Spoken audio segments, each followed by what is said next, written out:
La deuxième chose qui arrive cette année pour former l'image de ce puzzle de l'Antichrist, son gouvernement mondial, c'est l'avancement fulgurant des monnaies électroniques. Qui dit électronique, dit électrique. Ceci renvoie à quelque chose de virtuel. En d'autres termes encore, l'argent virtuel, dans sa conception, prend encore plus d'ampleur cette année et continuera sa course jusqu'à sa réalisation parfaite. Apocalypse 13 nous dit que personne ne peut acheter ni vendre sans avoir la marque de la bête. En d'autres termes, pour ne pas avoir la marque de la bête, il faut que tu n'achètes ni ne vendes. Or, pour ne pas acheter ni vendre, il faut que tu n'aies pas de quoi acheter ni vendre. Pour ne pas avoir de quoi acheter ni vendre, il faut que tu ne puisses pas avoir de l'argent. Pour que tu ne puisses pas posséder ton argent, il faut le rendre électronique. C'est-à-dire qu'il soit dans ton téléphone, qu'il soit dans ta carte, qu'il soit dans ta banque, mais qu'il ne soit pas dans tes mains. Ainsi, ils peuvent contrôler ton argent. La monnaie électronique ou virtuelle est donc un point capital pour l'Antichrist. Il en a impérativement besoin pour t'imposer sa marque. Pendant que toi tu joues, tu vas chanter et danser pour Dieu à l'église.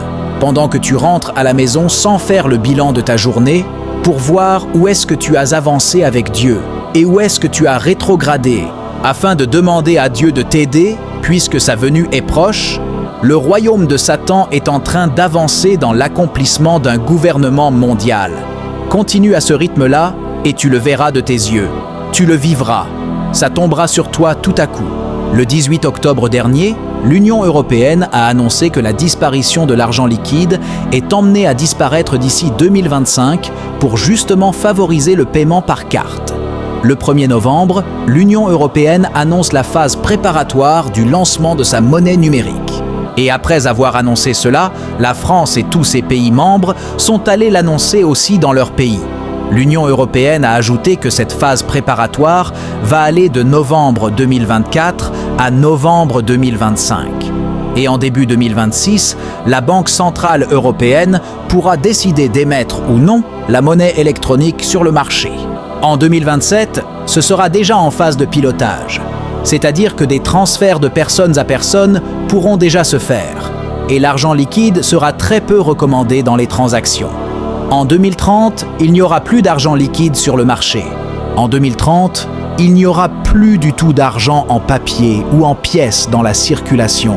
En d'autres termes, il ne nous reste que 6 ou 4 ans pour que l'argent en papier disparaisse totalement.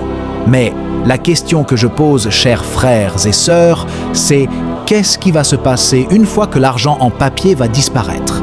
Une fois qu'ils auront la main mise sur ton argent et qu'ils vont le contrôler, qu'est-ce qui va se passer? Une fois que tu n'auras plus d'argent entre tes mains, qu'est-ce qu'ils vont faire? Est-ce après 2030 qu'ils vont se mettre à imposer la nouvelle religion mondiale? Je me pose ces questions parce qu'ils auront déjà le monopole de l'économie. Et s'ils se mettaient à imposer la marque de la bête après 2030? Et si l'Antichrist se présentait après 2030? Et s'il ne nous restait vraiment que 6 ans? Qu'est-ce que toi tu fais pour te préparer à la venue du Seigneur? Dis simplement que je crois en Jésus-Christ ne suffit pas pour être enlevé. Aller à l'église ne suffit pas. Parler en langue ne suffit pas pour être enlevé. Prêcher l'évangile ou chanter à l'église pour Dieu ne suffit pas pour être enlevé. Abonne-toi pour la suite.